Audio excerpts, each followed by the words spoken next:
तर कटाची आमटी चालू आहे आणि बघा आता तेल तापलेलं आहे. तेलामध्ये टाकते राई. राई तडतडली की जिरं,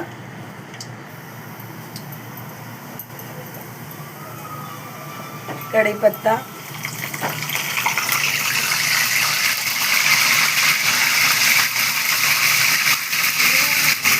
आणि आता हे केलेलं वाटप, आलं, लसूण, खोबरं, सुकं खोबरं, कोथिंबीर, थोडासा कांदा, थोडा टोमॅटो.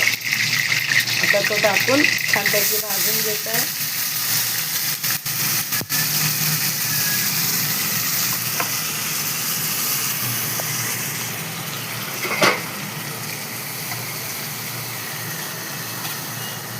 झालं.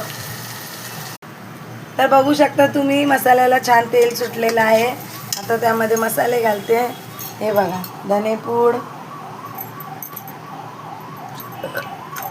हळद, गरम मसाला आणि आमचा घरचा मसाला.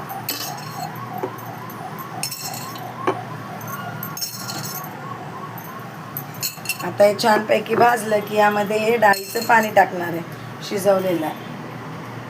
हे बघा. अरे अरे टाकून